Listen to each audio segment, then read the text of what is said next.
Welcome to this edition of Cibola Treasures. I'm Barbara Wesley, your host.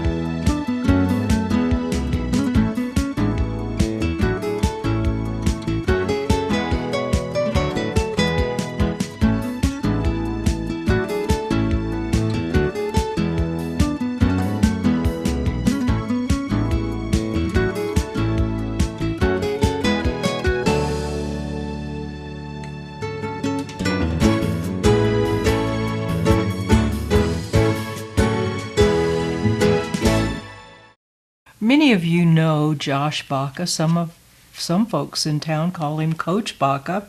He's our guest, and he's going to talk about business. And then we have the Shop with a Cop that was, we did not get this on during Christmas, but it's really important to support this organization and how they help youngsters throughout the year. And then Manny Vasquez is also going to talk to us about business and his business. So stay tuned. For 32 years, Angela and Larry Baca have owned the famous El Cafecito restaurant in Grants. El Cafecito has been at this location for 20 years. In their new building for 8 years. Quite a difference. For 32 years, the food and service has not changed. Always made fresh every day. You will be welcomed by the friendly staff. Begin the day with breakfast. So many choices. Maybe it's their famous prize-winning El Cafecito burrito, one of the top 10 in the state of New Mexico. Customers are always happy with great food. Good morning. I enjoy El Caf. I enjoy the Larry Special. We come every Friday. This whole group right here. We come to El Cafecito for the good food and the atmosphere and the friendship of everybody in the community. The taco plate is great for lunch. Any time of the day is just right to get your chili fix with the green chili cheeseburger and all the fixins. Having a party or in need of a meeting room? The state-of-the-art electronics will accommodate you. Plus, great menu options to select from. El Cafecito offers catering for special occasions too. In a hurry? For fast service, the drive-up window is just for you. Just call in your order at 285-6229 to get your meal on the go. What makes El Cafecito so special? The food, of course. The friendly, efficient staff. You will find Larry and Angela Baca working side by side with their staff. Plus, their diligent oversight has made El Cafecito famous throughout the Southwest. Visitors from all over the country stop at El Cafecito too. It's El Cafecito for all of your New Mexican food delights. One of those delights are the sopapillas.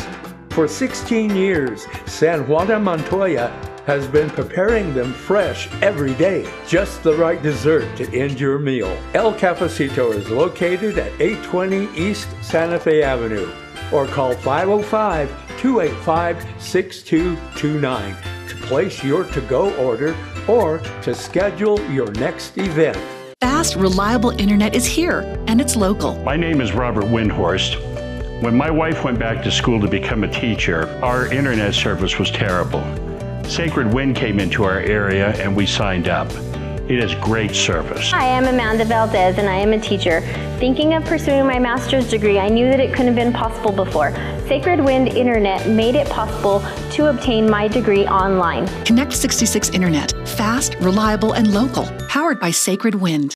Welcome to this segment of Cibola Treasures. In our studio today is Josh Baca, also known as Coach Baca.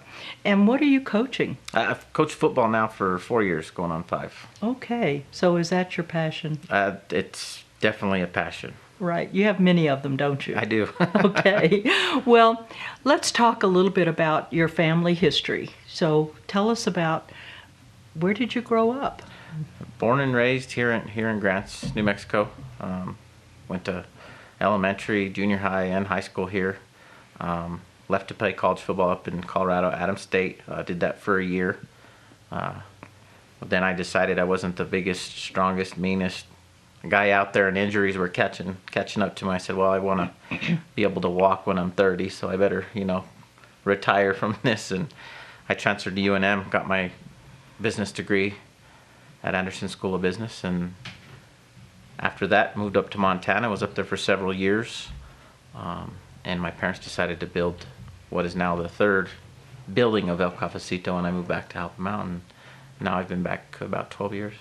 Has it been that long? Yes, it has been that long. That long. It just seems like yesterday, right? Yep.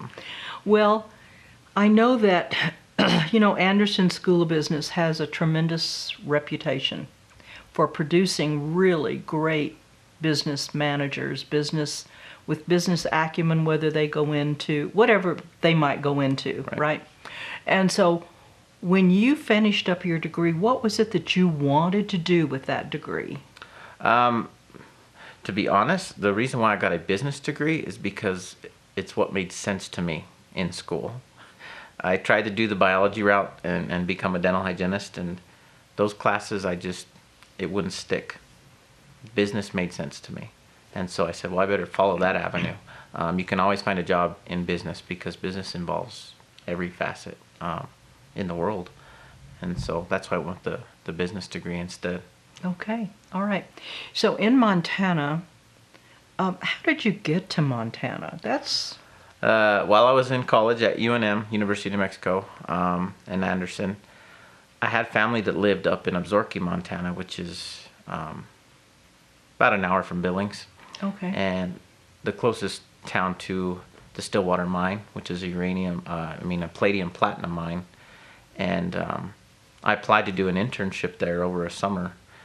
And I got it, and I ended up staying with my cousins that lived there in Absaroka.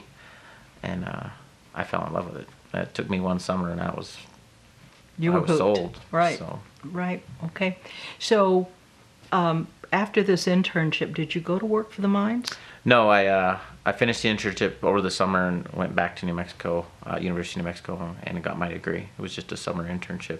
Okay. After I completed school at Anderson, got my degree, worked in Albuquerque for about 6 months, and just was not having it. I'm not a big fan of the city, living there. It's nice to go visit, but waiting in traffic for 30 minutes a day, both ways, is just not, it just makes no sense to me. I like to get where I'm getting and get stuff done, and there's no need to waste time, and sitting in a vehicle commuting is a waste of time to me. Yeah. So I was there in Albuquerque for about 6 months, and the company I was working for was Blockbuster Video, which is no longer around because of technology changes with Right. Redbox and so on and so forth. I managed a store by the university, actually, and I told the district manager at the time there was a position opening up to become a district manager, which was in the southern part of New Mexico, and I told him I'd apply, and he told me, he says, well, to be honest with you, there's people that have been with the company for 8 to 10 years trying to get a district manager position, and you got a store manager position way earlier than most people get, because you didn't even have a year experience and we already gave you your own store. I said, well, I'm ready to go. Let's do this. He says, well, I'm just warning you, if you don't, you're probably not going to get it. And I said, okay, well, this is what I'm going to do. I said, I'm energetic. I'm ready to go. I picked this up. We got this squared away. I'm going to take, my week vacation, and I'm going to go to Montana, and I'm going to throw my application around. And then just, honest with him, and told him that's what was my intentions. And he was a very nice guy, younger guy, and he understood. And so I did that, and as soon as I got back to Albuquerque, I got a call. Did a phone interview, that went well, and then they flew me up and did a formal interview and had to take a couple tests, and in 3 weeks I was in Montana. Now, where in Montana? I was in Billings at that time. Okay. Sorry. So where did you finally end up? In Billings, working. Mm-hmm. The first job I had up there was with Shield Sporting Goods. They're, I would say, similar to a Dick's Sporting Goods that we have here, Okay. except on a grander scale. They're more like a Cabela's. They're Okay. huge, really Okay. huge. And I got hired on as a buyer. Essentially, I would be able to go to a convention and test hunting and fishing and clothing equipment. So literally, they'd show up at a lodge and they'd have 50 boats there, and they'd have all kinds of Minn Kota motors, fishing rods, lures, and I'd get on the boat with all the reps, and they'd take us out, and we'd get to use it all, and they'd give us their spiel on it, and it was my job to bring input back to the store and put it in our store. Determine what was not only what would sell where we were at. right, absolutely. And so ultimately, though, from there, where did you go? And then I worked there for a little over a year, and then I came back to Grants for a year. My parents were really struggling with employees at the time, and so I came back and was here for about a year. They got that squared away, and I decided I didn't go to college to be a cook full time. So I went ahead and moved back to Montana. Okay. And I was there the second instance about 6-7 years. Okay. And on that stint, I was a operations manager for the furniture row companies. For which company? The furniture row companies. Okay. Based all right. out of Denver, Colorado. Okay. All right. And did real well there. I had a lot of fun. Met a lot of good people. Good. And that was really a great experience for you, wasn't it? Yes, it was. Right. So, in the process of getting your degree, your business degree, having had some of these experiences with different businesses, what do you think is one of the most important aspects of managing a business? Versatility with people skills. Being able to adapt. There's a rash of personalities out there. And I think that's why I enjoy coaching so much, is because the person that you're coaching is still learning their own personality. You know, they're still figuring that out. And so you can kind of help mold that, give them some important core values and stuff like that. So I think that's why I really enjoy coaching. But I think people skills is something that's lost in today's world, and it's just going to get worse. So let's elaborate on that for a moment. So what do you see as the detriment to not obtaining people skills? Technology. We all got to have that cell phone in our hand. We all got to, everything runs around computers now. Instead of calling you and saying, hey, how are you? You know, how's it going? Oh, it's just Right. And if you read text messages, they're not sentences, they're fragment. It's changing everything. And so when I get kids and that want to come play football because their parents are trying to get them out of the house and get them off the computer or off the cell phone or get them to do something, they have a hard time communicating with the coaches. I mean, they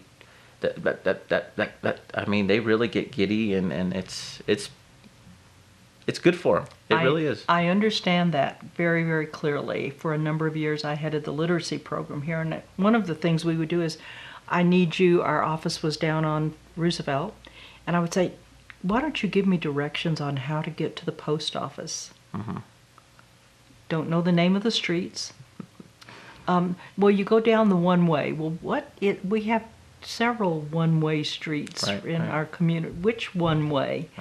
Right. Do you know north, south, east, or west? No, I don't know where that is. And these were youngsters that were 16, 17, 18 years old that didn't understand some very basic things. One of the things that I've told a young fellow that's working for us, and I've said this to others as well, there are people that are becoming billionaires while you stay ignorant. Makes sense. Because you've got to have that cell phone, you've got to have that technology, and what is it really doing for you? Do you see the world around you? Right. They don't. So I know that one of the things we're going to do quickly is take a real quick break and come back, because there's some things that I really believe that our community needs to understand, especially our young people, and it deals with the hiring process. Oh, yeah. Okay? So we're going to get to that. So don't go away. We'll be right back with Josh Baca, Coach Baca, really. Warrior Pegboard will transform your workshop or garage to a clean, uncluttered space. Warrior Pegboard is the strongest pegboard in the world. Holds up to 2,500 pounds on a single panel. The hooks will not fall out. What you will need: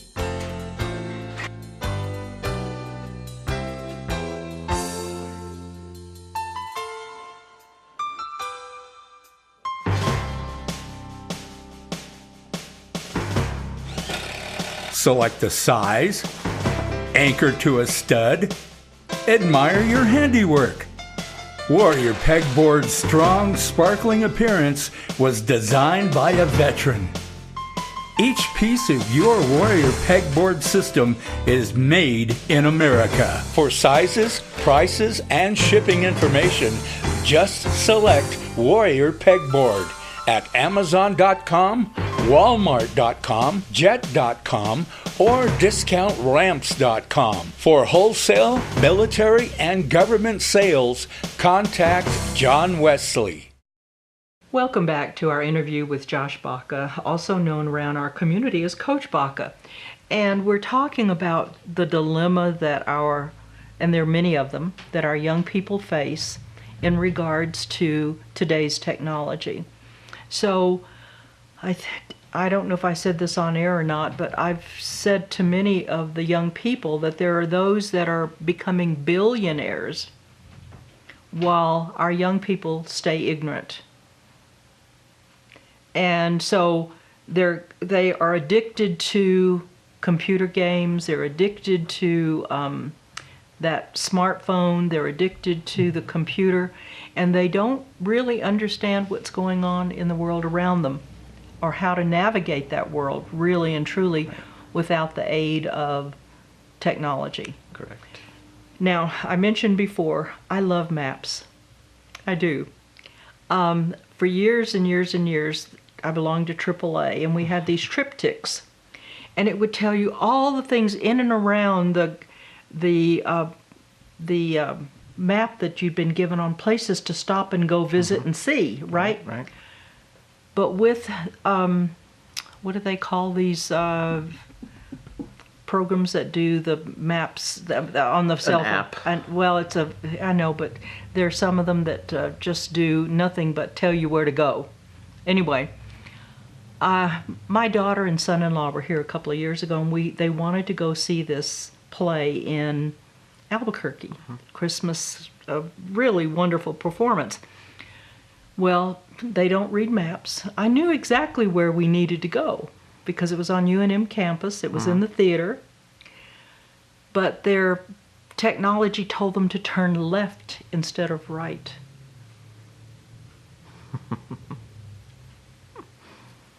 So I just see that as, and then recently I had a friend who came into had company that came into Albuquerque, rented a car, and they were coming to Grants. Sent them down to Los Lunas, took Route 6 across, then took the old Route 66 on a dirt road. That's the way that it directed them. Wow. It had never been updated. Wow. I know. So this is our technology today. But anyway, I think that it's really harming our young people in so many ways because they're not seeing the world. They're not really experiencing a lot of things that should be experienced other than what's on that piece of technology. Yeah, agreed.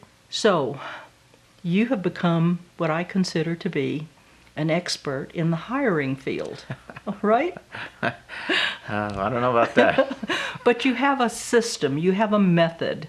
So let's talk about that, because young people don't really understand how businesses are supposed to function. And so let's talk about the first step of someone applying for a position. First step, in a restaurant like that, if we need somebody, on occasion we'll put an ad in the paper. Most of the time we get the most response by just putting a sign on the door. Help wanted, cashier, cook, waitress, whatever it may be at the time. When a person comes in to fill out an application, if they're going to stay and fill it out, I like to talk to them right then and there. If not, then I try and set it aside and let myself know that I didn't get to meet with that person ahead of time. What you don't see, which is how I was brought up, is when you go to apply for a job, you're whether you fill out an application or not, when you're going into a business to apply for a job, you're presentable. Appearance makes a big difference. And easy 99% of applicants are not presentable in any way, shape, or form. On top of that, I'd say 75% aren't applying because they want to apply. They're applying because they have to. They feel they have to apply. And so that's where I've learned the multiple businesses I worked at, and now where I do most of the hiring at El Cafecito is most of the time you go in, people look through sort through applications, do interviews, and they say, okay, you get the job. I don't do that no more. I do my interviews. If their interview goes well, then I give them 2 days on the job. And you tell them that up front? Yeah, this is, if the interview goes well and they pass the interview, I'm going to give you 2 days to prove yourself. And in 2 days, you'd be amazed at what you can see, people skill-wise in general, what they're capable of, and if they want to work. And so that's what I've incorporated. I don't hire immediately. I give the applicant an opportunity to prove themselves and prove that they really want the job. And it's helped. It's also, in a lot of occasions, doesn't do anything because I just keep cycling through. It's really hard to find people that are really honestly wanting to work. Regardless if they have a family and they have kids to support or a wife, it's getting very, very challenging. Right. And I think part of that, and this, I have a friend who has a restaurant too, and the comment was perhaps they're receiving some kind of benefits that require them to go out and make applications to get a job. And as soon as they get that first check or so, they're gone. Because now they can go back and start receiving those benefits again. So we're harming our public. I mean, they think that that's the best way to do it, and it isn't. No. The applicants will come in like that. They bring in their application filled out with a piece of paper. Can you sign this for me saying that I come and apply for a job? I said, no, I cannot.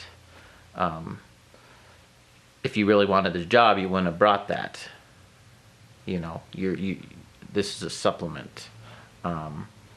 So I call and reference and see what's going on typically with those people, but most of the time they just want that signed. They do not care about the application process. They do not care about the job because they don't ask about the job. Right. That's They right. just go fill out an application. Here, I'm turning in my application. Can you sign this for me? Well, what are you hiring? What are you applying for? Well, I just need to get this signed. I know. And that's very obvious that that's what their intentions are. They're not looking for work. Right. Well, I have a personal story. I have an uncle. He was married to my aunt, so he was an uncle by marriage. He only went to the 5th grade. His father became disabled when he was young, and he had to learn farming, as a young fellow. he became a plumber's helper, traveled 35 miles every day, back and forth. They carpooled, and he worked for Esso Standard Oil as a plumber's helper. Wasn't a plumber, he was simply a helper, right? When he retired from that job, he went to work as a custodian for the state of state of Louisiana. And when he and my aunt died, because they understood the value of everything they did, he left his grandson not only a property that had been passed down for 4 generations, but $100,000 in cash. Never made a lot of money, but they didn't spend a lot of money.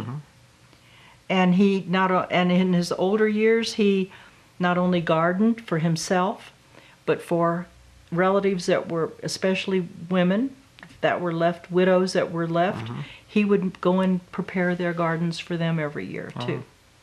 And so we've gotten away from the value of work and how important that value is for us to learn to work. Right.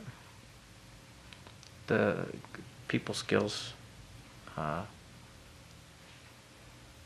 Everybody, the way the world is working now is we're educating everybody to be able to press a button.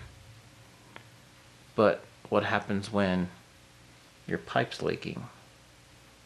Your light goes out.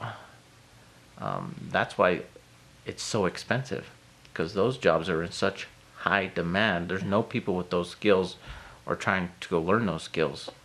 And when people ask me, kids at the school, I always relate this because it's a pivotal point in time for these guys. Is should I go to college? I said, what do you want to do? Do you want to go to school like you've been doing the last 4 years? Or do you like to play with your dad, in the shop?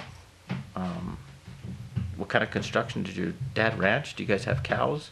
And try and help them relate their future to that. Sure. My dad's he likes to play with metal and we mess with engines. There's a lot of jobs in automotive technology right now. That's right. And you still get to use the technology, but it's a trade now. Right. So that's kind of where I try and relate it for the kids, more importantly than just go to school. Just go to school. Trade schools are phenomenal. Aren't they? Electricians, several in town that most recently graduates and that I coached there at the high school went over to Mag Electric and, straight out of high school making $20+ an hour. And they got secure jobs. They'll be able to find a job anywhere. That's right. And then if they become, a journeyman or whatever, and move on up the ranks, they'll make even more. That's right. And so we've lost the fact that trades are and developing good skills and even good study habits. But how many youngsters that you coach clean their own room, get out and do the yard work, help sweep the sidewalks or clear the snow? I mean, how many of them do that? There's a whole nother story you're going to open there because of the process. We have so many broken families. Right, we do, but it still can be done. It can be done, definitely. Right. Well, Josh, as you move forward, I know that you're anxious to get back to Montana. We'd love to have you here for a long, long, long time because you're so valuable to our community. And the impact that you're making on our young people is really important. And we don't want you to go. But I know that when you've got your heart set on something and you love a place, it pulls. Maybe I'll do the snowbird thing. Maybe so. That would work too. Well, Josh, thank you for being our guest. Thank you. And I want to thank you for tuning in to this segment of Cibola Treasures. Fast, reliable internet is here, and it's local. Hi, I'm Mike Gonzalez, IT Director for the Village of Milan. And I'm Robert Ramirez, the Computer Lab Moderator. We have fiber optic service through Sacred Wind, and it has allowed us to create our computer lab. Hi, I'm Amanda Valdez, and I am a teacher. Thinking of pursuing my master's degree, I knew that it couldn't have been possible before. Sacred Wind Internet made it possible to obtain my degree online. Connect 66 Internet. Fast, reliable, and local. Powered by Sacred Wind. A name you know. A product you trust. Welcome to this segment of Cibola Treasures. In our studio today is someone that we have not had in our studio before. And I want to welcome Essie Eliazi to Cibola Treasures. And let's talk a little bit about you. First of all, we've just met.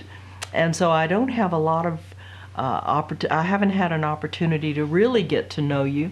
But how did you happen to be selected as the speaker for Martin Luther King Day?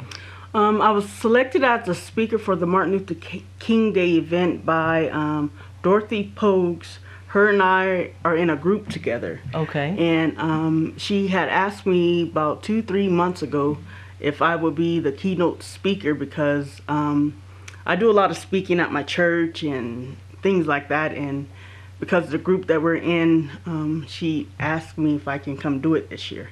Okay. And I obliged her, and things turned out pretty good. Okay.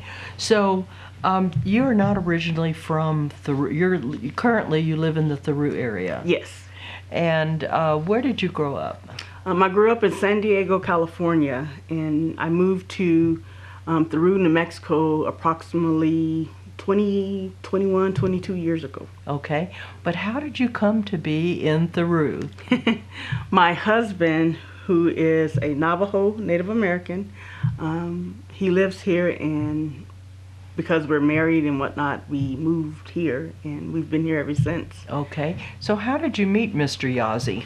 I met my husband away at college in Denver, Colorado, back in 1996, 95, 96, and we've been together ever since. Okay. All right.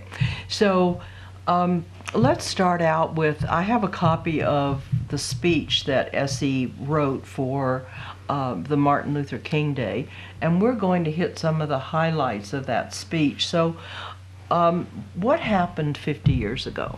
50 years ago, Dr. King, he gave his famous I Have a Dream speech. And most everybody is familiar with that speech. And there were other speeches that he's known for, but it was that speech that kind of rallied the people together, because he gave a poignant point in there that today that we kind of see unfolding and untelling now. Because the dream was that he had mentioned was he had a dream that his 4 children would not be judged by the color of their skin, but the content of their character. Okay. And in today's society, like, you know, we all want our children to do better than us, to be better than us. So in a way, a sense, as when he foretold that, today what we like to see is he wanted his kids to grow up to be good citizens in society and be judged on how they were, and not just because they were black. Right, right. Well, you come to mention that there was a time in our history when our black people were slaves. And I should mention, my ancestors were slaves. They were conquered by the Romans, and they became the slaves of the Romans. And they were cruel people. They were out to destroy them, not just make them slaves, but out to destroy the whole tribe, because they were a tribe in Europe. And so I think that if we look back into our history, there are so many people that have been descendants of slaves. And if we're honest with ourselves, we will be looking back at that. And so that was a tragic time in the history of America. It really was. So where are we today with, you mentioned character and building character. That's really important, isn't it? To build character, that's the focus of the essence of that person is their character. Yes. Building character, it's kind of like your credit. It follows you for your whole life, and it automatically distinguishes you from when people first meet you. Right. You have a character that presents itself before they get to know you. There's a character you present. Right. And throughout your whole life, a good character will help you go further in life.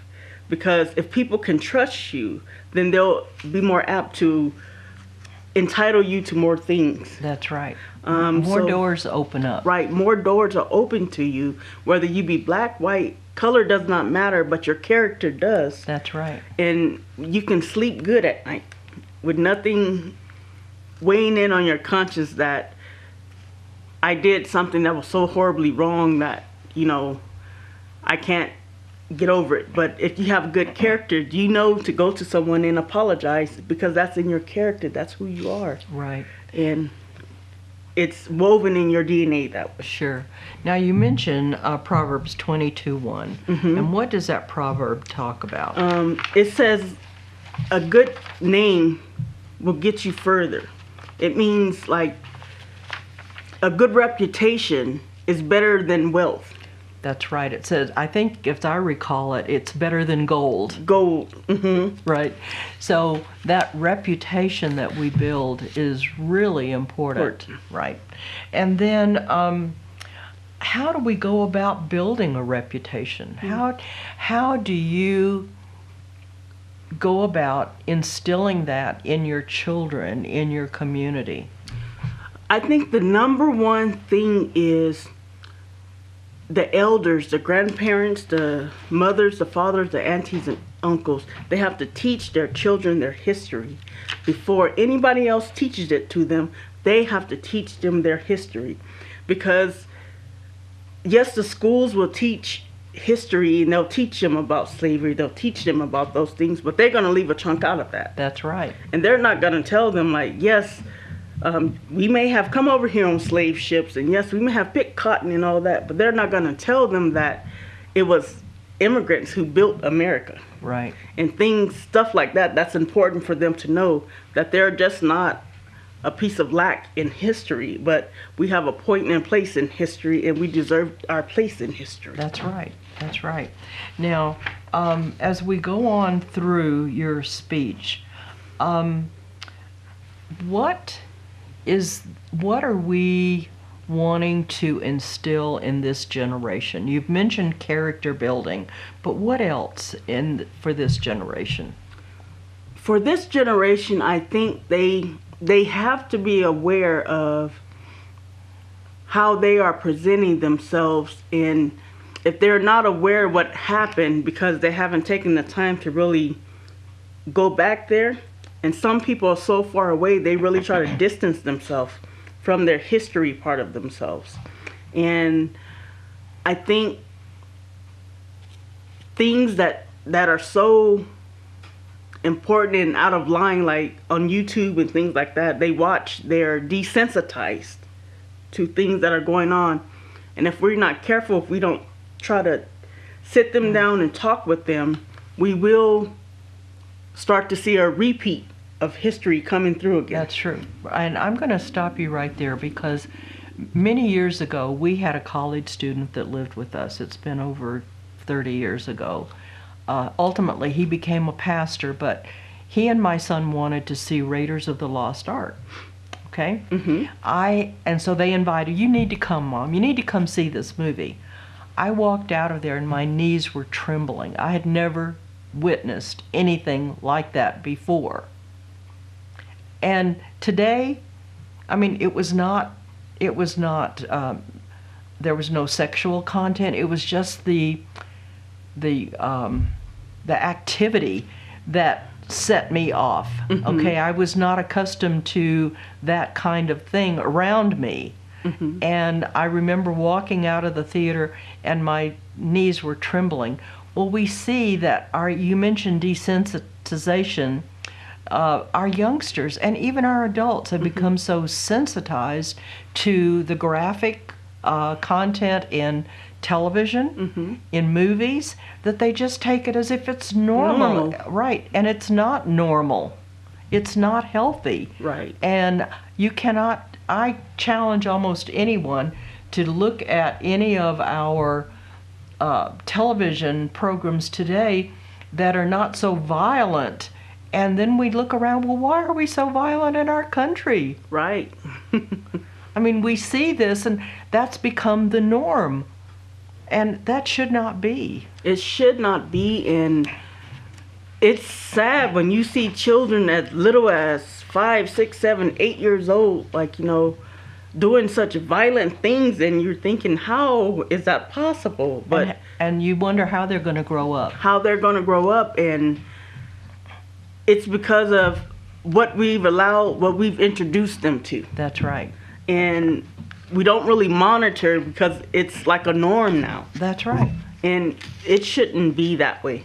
So to grandparents and parents, my message would be, and I'm taking away from your show, but my message to parents is you do not expose a little child to television until they're 5 or 6 years old. You do not put them in front of that babysitter, which is the television, to be exposed to that violence and all of those things.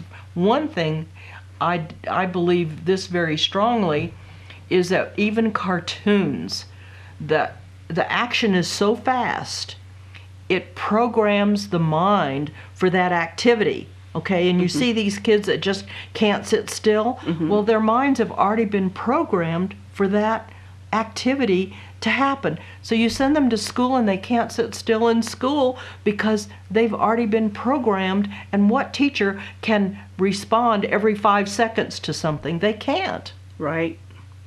And so for grandparents and parents, my message to you, I don't know if it's your message or not, but my message to you is to please limit the television. And then cell phones as well, and that's another pet peeve of mine. But we've got a responsibility to our society as people that care about other people. Right. And we all are human beings, and we all have a way that we should be able to nurture as a community each of the children that's in the community. It's not just like one child there that's doing things like that, but as a community, we should all be able to band together and do something positive to help make sure that the kid has a good future of going along, like, you know, getting through. That's right. Well, we're going to take a quick break, but we'll be right back, so don't go away. We've got some more things to talk about, and keep in mind that this is about Martin Luther King Day. For 32 years, Angela and Larry Baca have owned the famous El Cafecito restaurant in Grants. El Cafecito has been at this location for 20 years. In their new building for 8 years. Quite a difference. For 32 years, the food and service has not changed. Always made fresh every day. You will be welcomed by the friendly staff. Begin the day with breakfast. So many choices. Maybe it's their famous prize-winning El Cafecito burrito, one of the top 10 in the state of New Mexico. Customers are always happy with great food. Good morning. I enjoy Al Caf. I enjoy the Larry Special. We come every Friday. This whole group right here. We come to El Cafecito for the good food and the atmosphere and the friendship of everybody in the community. The taco plate is great for lunch. Any time of the day is just right to get your chili fix with the green chili cheeseburger and all the fixins. Having a party or in need of a meeting room? The state-of-the-art electronics will accommodate you. Plus, great menu options to select from. El Cafecito offers catering for special occasions too. In a hurry? For fast service, the drive-up window is just for you. Just call in your order at 285-6229 to get your meal on the go. What makes El Cafecito so special? The food, of course, the friendly, efficient staff. You will find Larry and Angela Baca working side by side with their staff, Plus, their diligent oversight has made El Cafecito famous throughout the Southwest. Visitors from all over the country stop at El Cafecito too. It's El Cafecito for all of your New Mexican food delights. One of those delights are the sopapillas. For 16 years, San Juana Montoya has been preparing them fresh every day. Just the right dessert to end your meal. El Cafecito is located at 820 East Santa Fe Avenue, or call 505-285-6229 to place your to-go order or to schedule your next event. Well, we're back with Essie Yazzie, and she was the keynote speaker for Martin Luther King Day, which we have just celebrated, and we're kind of going over her speech. And there's so many things in her speech that I can relate to, that I can identify with. As a parent, as a grandparent, and a great-grandparent, I see things happening that disturb me in our society, and you probably feel blessed that your children are doing well. I feel blessed that not only my children, my grandchildren are contributing to society in positive ways, but I didn't do it by myself. Right. It takes the saying, it takes a village to raise a child. It truly does. I mean, I don't think one parent can really honestly do it all by themselves. Yes, there are single mothers out there that are doing a wonderful job raising the children and all of those things, but in essence, she's crying out for help. Like, she needs help. And that's where I think the community comes in to try to really stand behind her and help her. Make sure, it's cold outside. You see the child with no gloves on. If you have it, give it to the child. It's a community thing. Well, the reason that my children have been successful is because of our involvement with our church. I became a single parent when my children were 2, 4, and 6. Mm-hmm. And we had a young man in our church that on Saturday mornings, he would come and teach my children piano. Every Saturday morning. My son still plays, and he's in his late 50s, he still plays a real mean boogie-woogie, But all of my children were in the band. They've all played multiple instruments. Mm-hmm. Their children have gone on to play instruments and even gotten scholarships for their music. Mm-hmm. So it wasn't me, it was the fact that we were involved. I recall that my children were involved in 4-H, and there was a group of ladies that were sewing.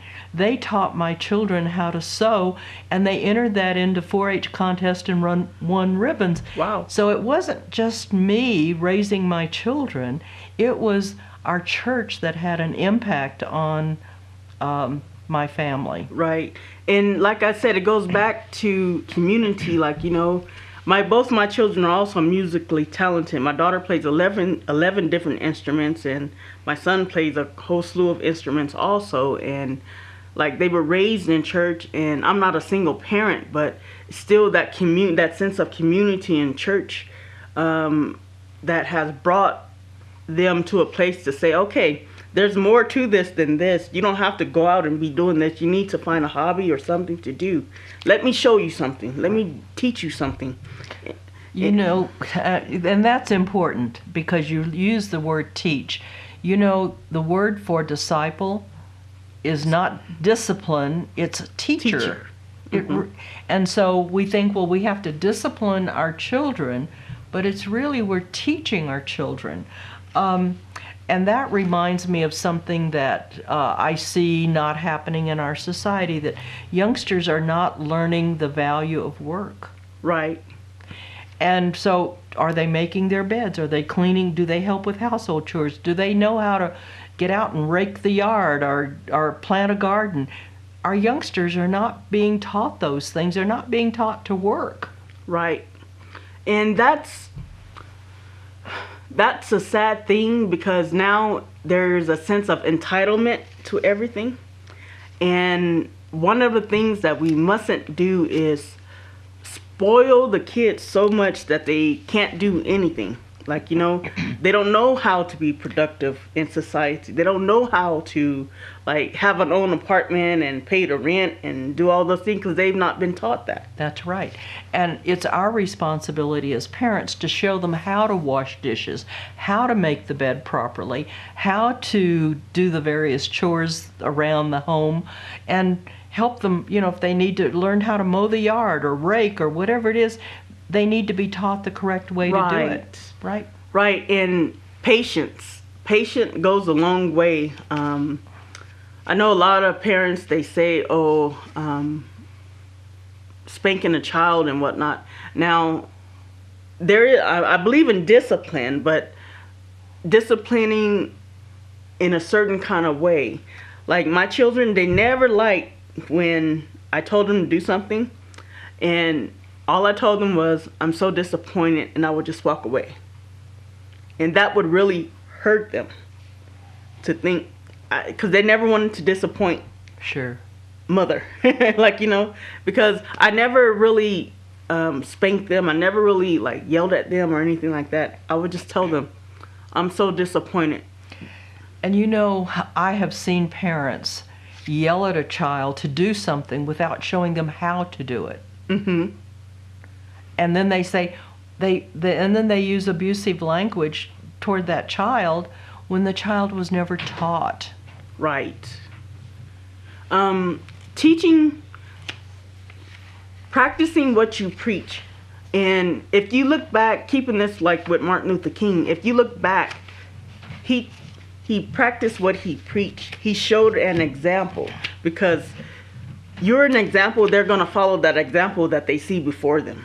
Right. So, for instance, if you are drinking, smoking, cussing, doing all this stuff out there, what do you think your kid's going to do? Because that's what they see before them. That's the normal. That's normal for them. So we have to be really mindful of the characters that we're presenting in our homes and to our children to make them better. That's right. That's right. And you know, we have to do it as for one another. Mm-hmm. We really do. I grew up in the South, very South.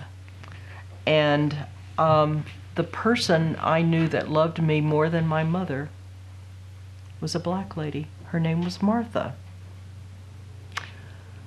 She would dress me up and take me to visit her family and show me off like I was her prize. And I can recall one day that her husband was coming. I was doing something in the yard that was wrong, and her husband said to me, "What would Miss Beulah say if she saw you doing this?" Well, I knew my mother would give me a spanking, but that's all he had to say to me.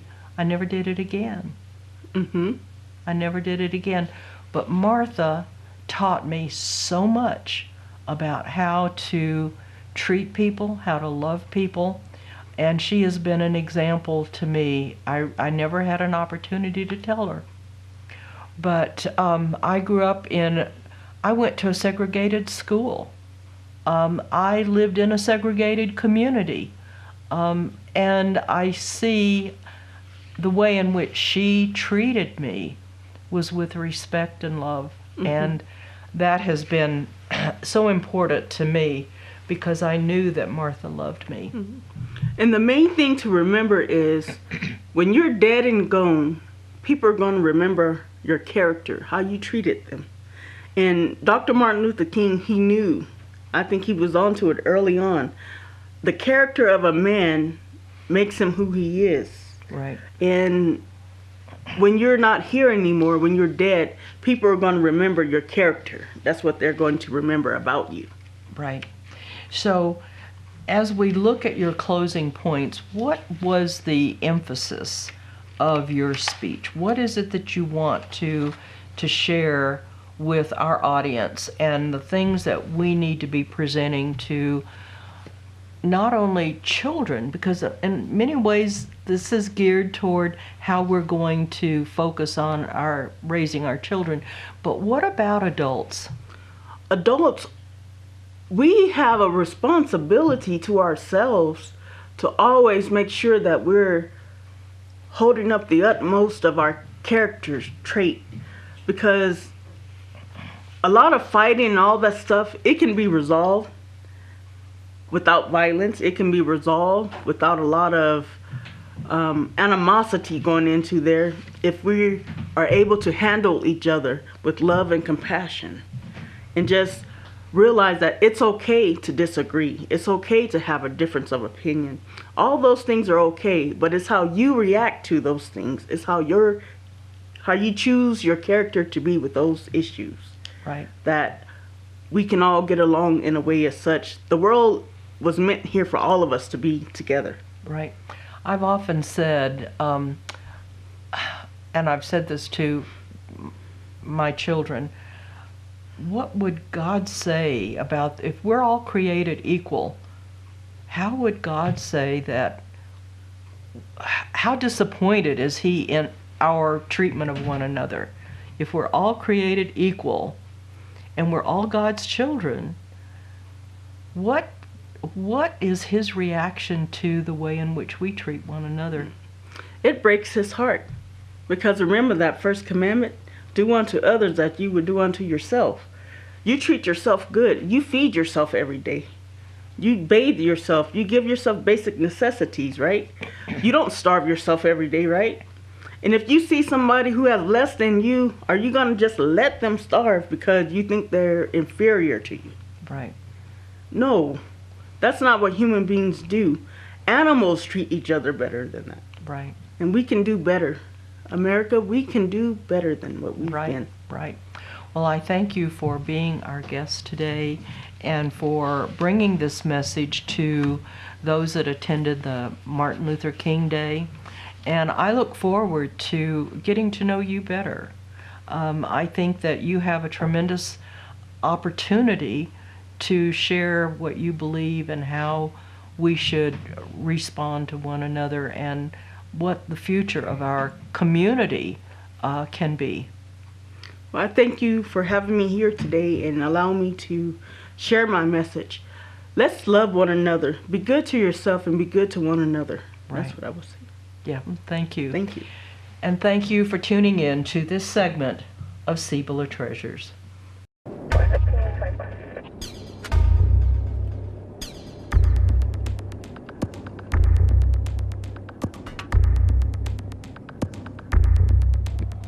Oh no, maybe he'll give me a warning.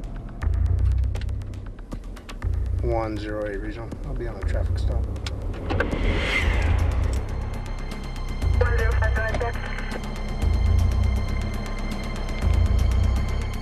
I'm with the Cibola County Sheriff's Office. The reason I'm stopping you is because you weren't maintaining your lane. Do you have your driver's license, registration, and insurance with you today? Yes, I do.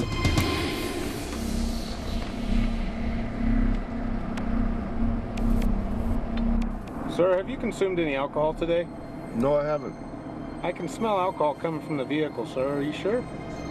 Okay, maybe I had 2 beers.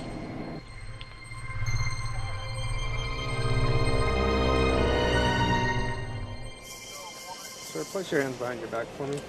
I'm going to be placing you under arrest for DWI.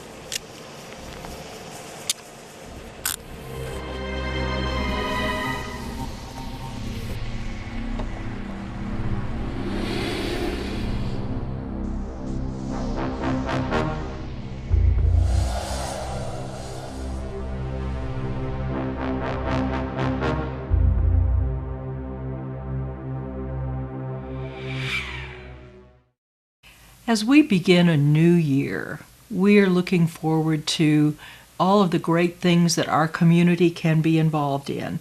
We have several organizations that need volunteers. We have so many things that are going on in our community that need you. So if you think of something or someone that needs your help or an organization that could use your help or expertise, go out and volunteer. Let's make our community the most caring, kind community in the country. Thank you for tuning in to this edition of Cibola Treasures, brought to you by 7 Cities Productions, Double J Media, and Comcast.